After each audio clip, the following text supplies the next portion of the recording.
So the title of this talk is Crayon vs. Deluxe Postmortem, and I'm going to be talking about some stuff that worked out for me and some stuff that didn't work out for me, and going to be telling why I think the design of the game failed in a way, and I'm going to be talking about what's the secret at winning at the IGF. And yeah, in case you didn't know, like Crayon Physics and Crayon Physics Deluxe are the same thing. Crayon Physics is this 5-day prototype that I made. And Crayon vs. Deluxe is this game that I've been working on for 20 months or so. So let's get started. I want to talk a little bit about prototyping, or as I like to call it, the foreplay of game development. I call it the foreplay of game development because most guys want to skip this part. But for me, foreplay has really worked out.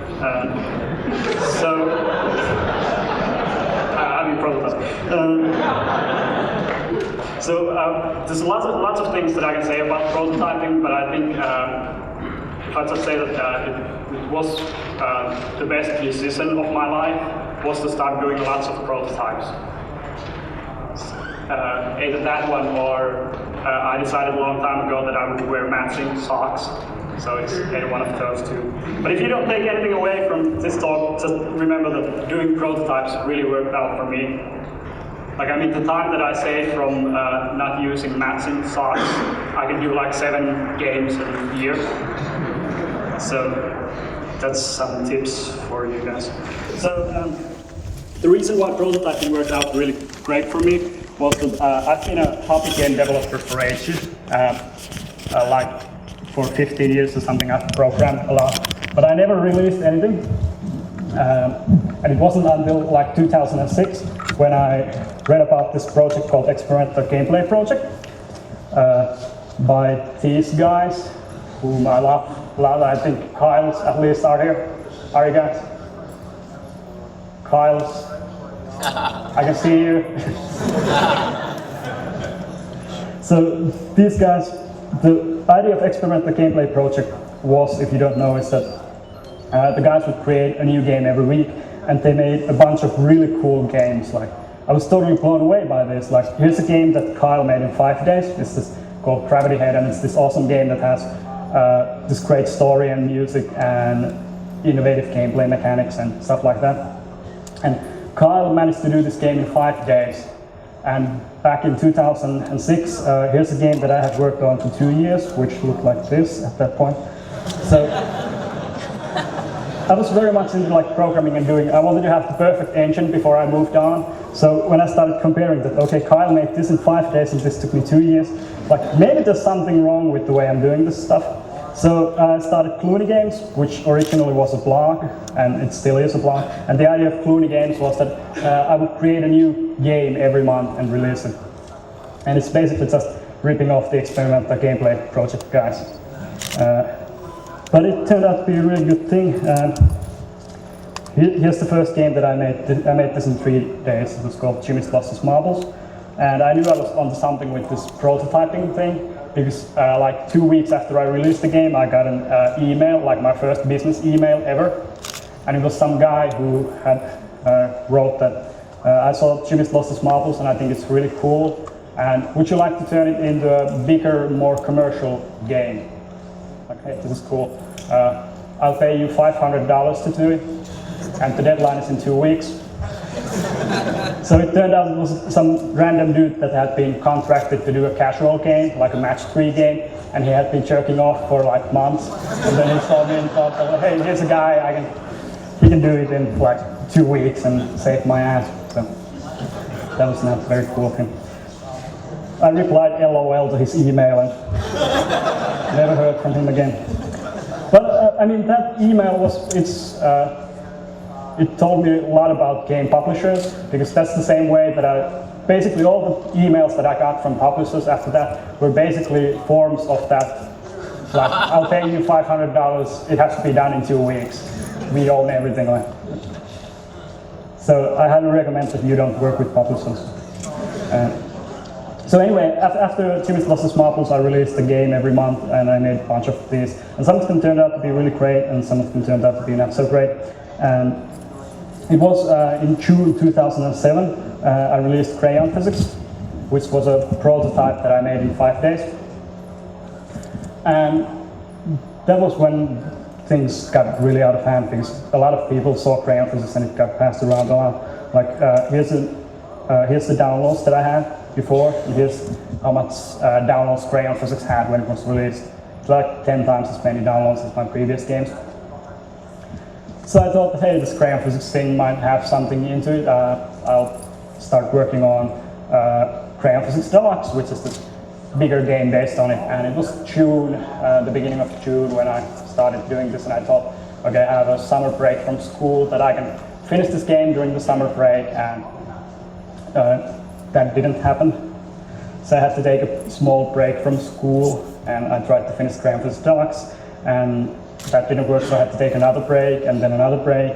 And the end result is that Crayon Physics Deluxe totally fucked up my education. But anyway, funny thing happened when I released a trailer of Crayon Physics Deluxe. This was back in November 2007. The trailer got really popular. It had like 1 million views in November. And basically, here's what happened with the downloads. Like, it went like 10 times as much as it had been before. And that was kind of cool, but in a way, I'm going to get back to this later on, why it wasn't really that nice thing. So anyway, why do I think this prototyping thing is such a good idea? First of all, Crayon Physics was born out of this process, so if I wouldn't have started doing prototypes every month, I would have never created Crayon Physics Deluxe. But another thing is that I think this is usually very true, at least of everything that I do. When I have an original idea, it's never the same thing as the finished game. They have usually they have nothing to do with each other. And I think this is because your mental model doesn't correspond really that well with reality. So when you have a random idea and you start thinking about it in your head, you want to do a prototype in order to prove that it actually works. You don't want to start building and spending like months thinking about this game idea, and then it turns out that it doesn't actually really work.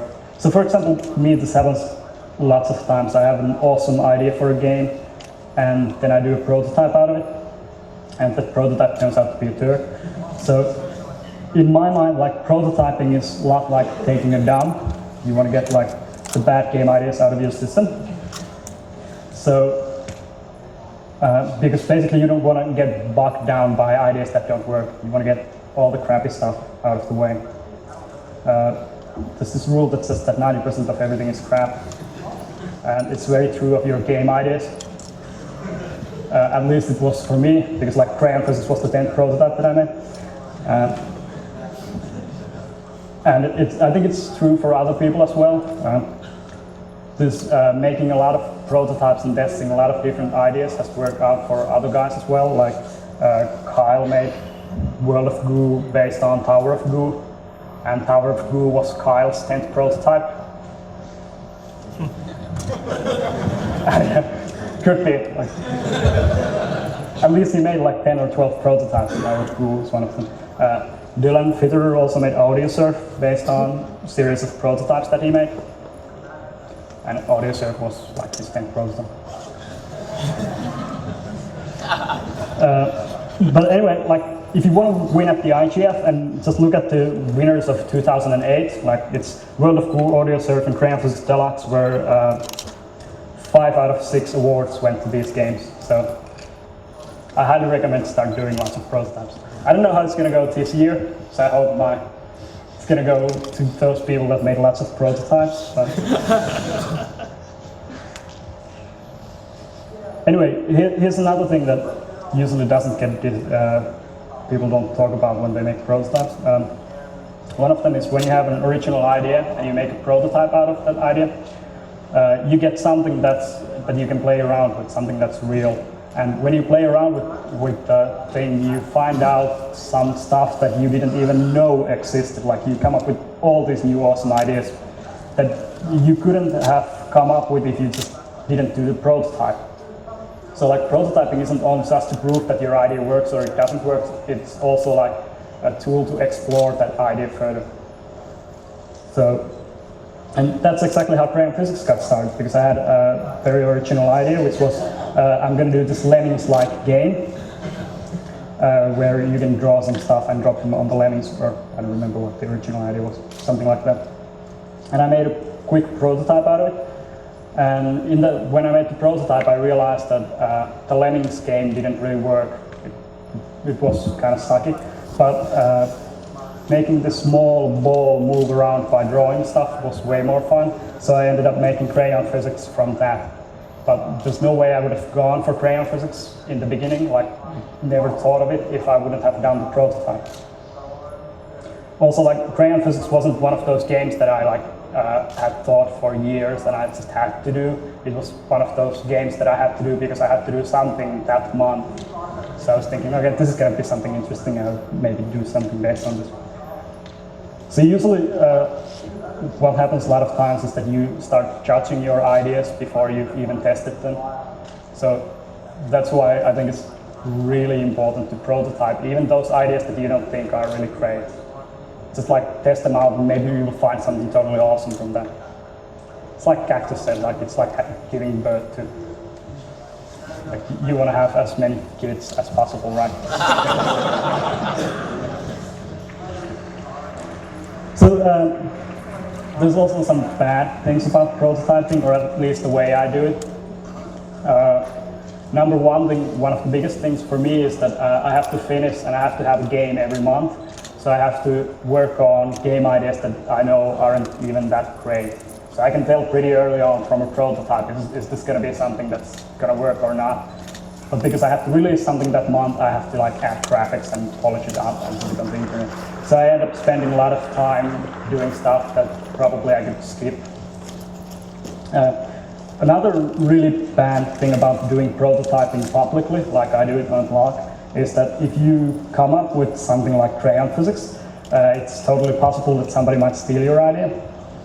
Here's a couple of, this is only a handful of those games. There are like 20 games, 20 Crayon Physics-like games out there, just a bunch of them. This turned out to be, it wasn't that big of a problem before the YouTube trailer. There's like maybe one guy was making a clone of Crayon Physics. Well, I was like, that's fine.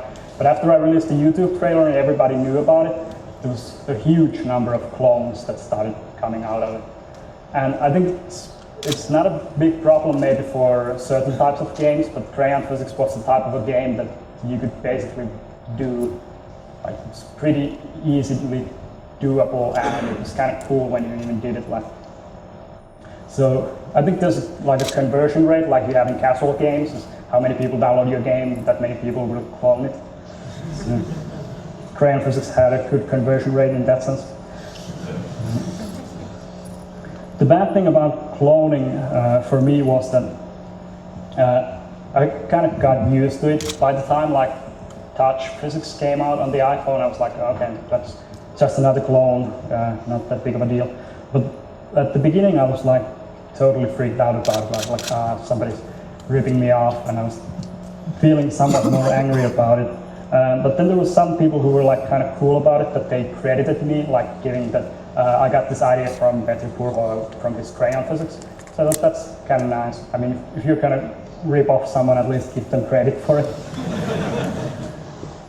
But then the people that really got me were the people who were like, yeah, I played multiple games and I got the inspiration for multiple games, and I just happened to put crayons and a star and a ball and you have to draw stuff in it. Like, I was playing Grand Theft Auto and I came up with this thing. So, and Touch Physics was the one that when it came out, I was pretty much done with the clones. I wasn't even pissed about it. But they emailed me later on like, we've seen that a lot of people have made copies of your game, and we're pretty sure that no one else has paid you any money for it. So we would like to pay you some money for it. And I'm like, yeah, like the reason why I started making games was not to make money, but because I liked making games. So it's not gonna make it all right if you pay me later on. It's like, And I really wanted to do like an original game when I started doing it. So when somebody made clones, they kind of demotivated me a lot. But I think it's cool. I mean, Crayon Physics has been selling well, so I'm happy about it in that sense. So I wanted to talk about game design for a little bit. And now, do you guys have your crayons? Because I just tried giving out people a lot of crayons. And if you have the paper, or if you have any kind of a pen, pick up the crayon, paper, and pen. I'm going to do this small exercise that I saw online, which is by Tim Brown. I don't know if anyone's seen this thing before. If you have, this is great, this session evaluation forms. Pick this up and then turn to the first page. And here you see Crayon Physics Deluxe Postmortem. Now pick up your crayon and draw a line across the 5s. So what we're going to do is, I want you guys to pick up someone who's sitting next to you, and you're going to draw a portrait of them. So pick someone up and draw your neighbors, and you have 30 seconds to do it. So you have 30 seconds starting from now. Okay, start drawing. Please do draw portraits of your neighbor.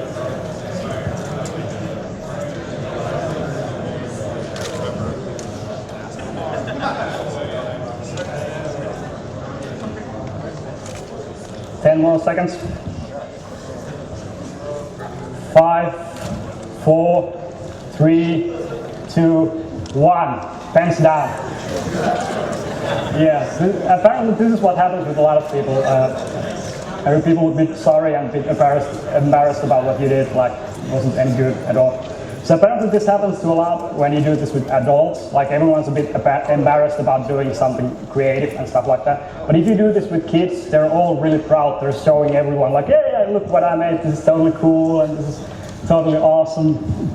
And this is apparently because a lot of people are really afraid of judgment from their peers, so they don't want to be doing anything creative or anything stuff like that. They don't want to do anything artistic in that way. So the idea that I had with Crayon Physics was to do a game that was like this childlike creativity, where you could do anything you wanted. It was like a game that would inspire people to be creative and have fun and do the things that you did when you had crayons. And most of the physics games out there aren't really about being creative. Incredible Machines is an awesome game, and Armadillo Run is an awesome game, and Bridge Builder is an awesome game. But these games are very engineering-like. So it's about solving hard problems, and you maybe have only 1 or 2 possible solutions that you're looking for. So it's not really about being creative, it's more about like solving very engineering-like problems. The other end of the physics game spectrum is like games like Fun, Garry's Mod, and Line Rider. And these games are very sandbox-like games that they don't have any rules in them, and they're all about like the creativity and play and fun of doing things. So I wanted to do a game that was like in between these 2 extremes, like something that would take the creativity and sandbox-like thing and make it the action that you had to perform, and put it in a game-like structure, to do a game that would inspire people to do and stuff. So this is what I wrote when I got working on the game, that the game is not about finding the right solution to the puzzle, but it's about finding a creative one. Because when I started playing with Crayon Physics, the prototype, you could only draw boxes in it. So it was very physics, it had kind of very hard problems in a way, because the boxes limited you in a way. So when I made Crayon Physics Deluxe and started playing around with it, I noticed that the game got very much, it was so easy to just draw some shapes and get things done. But what I found that was very fun and really interesting in Crayon Physics Deluxe was to try to find a creative or an awesome or overly complex solution to a puzzle. Just trying to find like multiple solutions to the puzzle, and when you actually did something totally way too complex and you actually got it working, the feeling that you got was really intense, like totally laughing out loud that this thing actually worked. And I wanted to give that feeling to everyone who played Crayon vs. Deluxe. And here's a small video that I want to show you. So this is a level, I'm sorry about the quality of the video. This is a level that you have to solve by drawing something on top of the bridge and then just knocking the ball so that it gets to the star. So here's someone solving it in a bit more creative way. He just draws one object that's gonna knock the ball over and make it go to the star. This is pretty cool. But here's someone doing the way to like building up this machine that's gonna. This is actually the design that's not gonna work. This is a final design that actually worked. So he built this machine that actually throws the ball over, and the lever is gonna open up the gate, and the weight of the ball is gonna push it back until it gets and it goes to the star.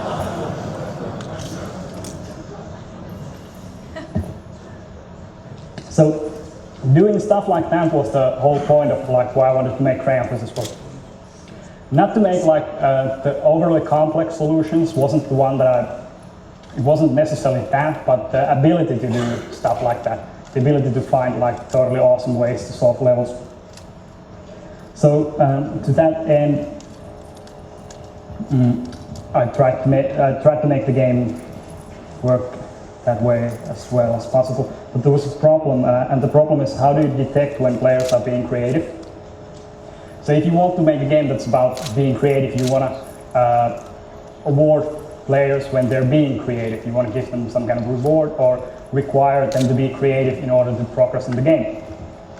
And so in order to do that, you have to detect algorithmically when players are doing a creative solution. And I couldn't figure out how to do that.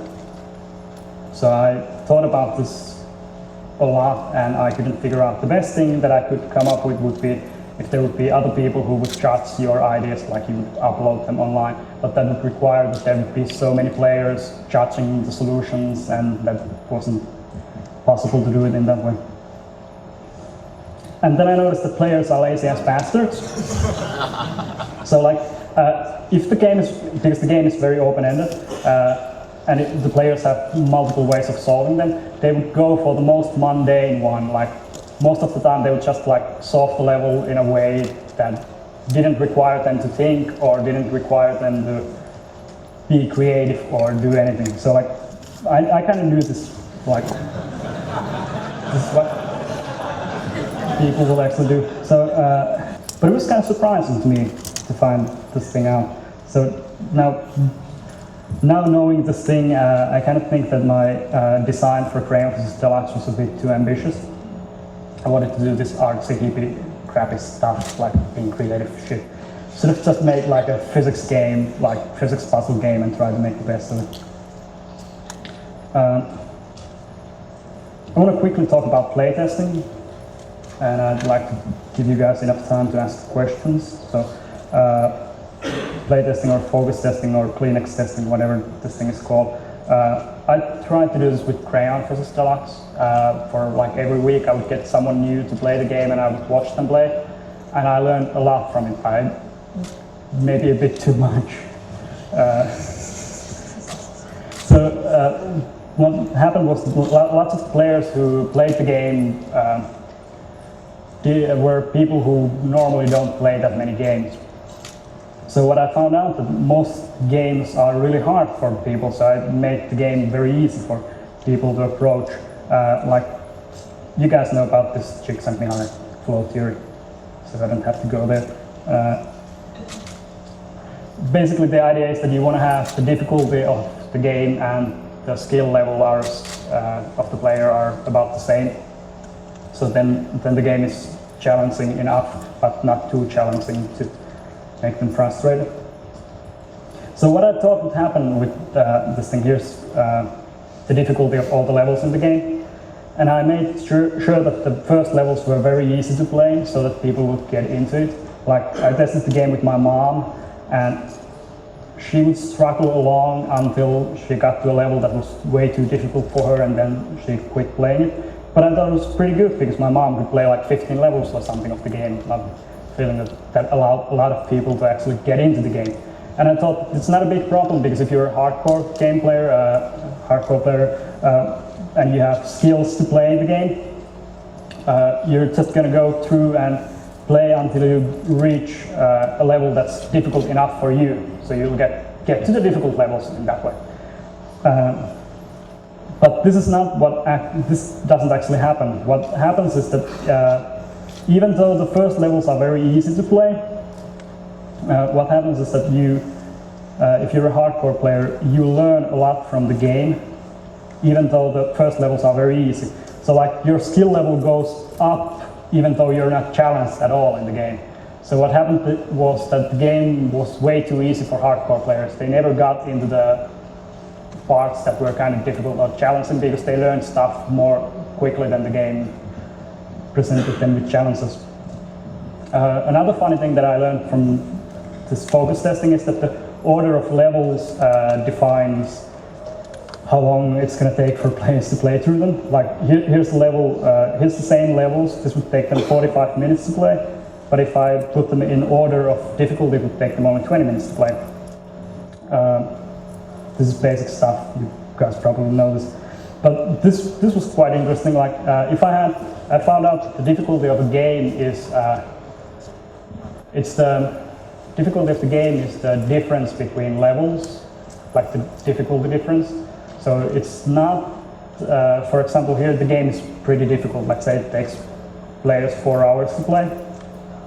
But if you spread these levels out and add something in between, so you have the exact same levels and you have even more levels in the game becomes much more easier, and it would only take them like 3 hours to play through them. So if they had like the same levels but they were very densely together, it would take them 4 hours to play, but if I would spread them out and it would take them even less to play and have even more levels. This was quite surprising because I kept adding levels to the game and the play time remained like the same and even went smaller. So I don't know, in my mind, like doing a game so that it's playable by like everyone, like my mom and hardcore players, and if the game is based on levels, like the challenges are based on the difficulty of the levels, I think it's going to be very difficult to do, if not impossible. So, and one of the big problems for me was that the testers weren't the target audience. I didn't know who would play the game, so I made the game very playable by people who usually don't play games.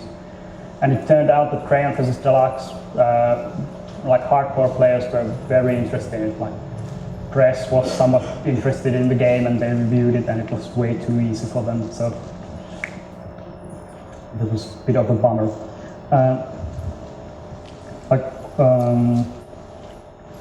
In summary, what kind of went right for me in ways was to do a lot of prototypes, and I kind of made the right sized game at the right time, because I could have done something way more difficult, like way more bigger, but this game turned out to be the perfect sized game. And I thought it would be very easy to do, but it actually took me 20 months to do.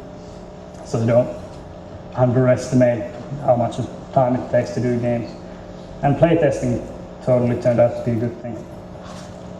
Kind of what went wrong, I went public too early with the YouTube trailer and got lots of clones made out of it. The design of the game was way too ambitious, and I didn't really know who to make the game for. So that's all the slides that I have, and I think we'll move on to questions if you guys have any.